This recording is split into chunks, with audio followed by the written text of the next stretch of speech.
The night before the presidential elections, I did some phone banking because I wanted to better understand what people are thinking. And I had this interesting conversation with this 70-year-old economist who said that, every year there's a politician who says they're going to fix a social problem, and every year they don't. And he just doesn't believe that they can. He doesn't believe that uh, social problems can be fixed. So for him, he's just like, so just lower my gas prices. That's all I care about. I'll vote on that. My knee jerk reaction to that is that's short sighted. Like there's so much more at stake right now, like than gas prices. But I had to kind of like revise that feeling, that knee jerk reaction, because like his vision is actually pretty long, right? Like this dude's been alive 70 years. He's just looking at a pattern that has been happening all of his life. And he's like, well, like, I'm tired of the vision bullshit. I just want to like live my life. Undecided voters and the uncommitted movement, they're in a similar predicament and taking kind of like a last stand. And it's just like, we've seen how this has played out 100 times before, and either it stops now or kaboom.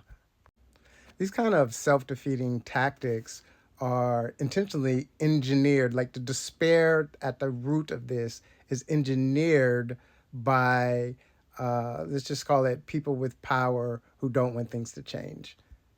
It's similar to my reaction when I was a young kid to injustice and being like, fuck this shit, I'm angry, I'm gonna tear shit up. At the end of the day, that's just a trap for me. I'm just gonna hurt. The people who engineered these systems know that I'm gonna defeat myself for them. So my first point is we have to resist despair. We have to resist despair as a political strategy. My second point is the irony is like more so the uncommitted movement, but also the undecided votes. They are organizing their vote. This is a form of organizing their vote, and they're generating a lot of power doing that, and they're generating power that's going to ultimately hurt us if it blows up in their face. But the irony is, they and we could organize our vote to actually change the country. Like, I'm not talking about just voting for Kamala Harris. Like, that's just like step one to like keep the playing field playable.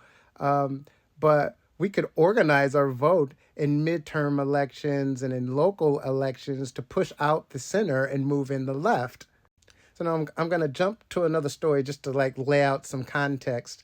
I went to Europe at the beginning of the year to visit some family, and discovered that America doesn't actually have a real left.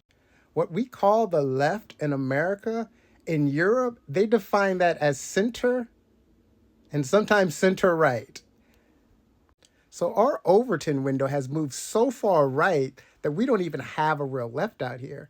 But we could build a real left out here if we organize our votes in these midterm elections where, like, in 2000, think it was 2021, like 80% of millennials did not vote in those midterm elections. And also, like, across the country, there are thousands of uncontested seats in midterms elections and in local government. So we can change this country. True, we can't change it in 2 months in a presidential election, but we can change this country. And it seems reasonable to me that it starts with building a real left. And we can do that by organizing our votes.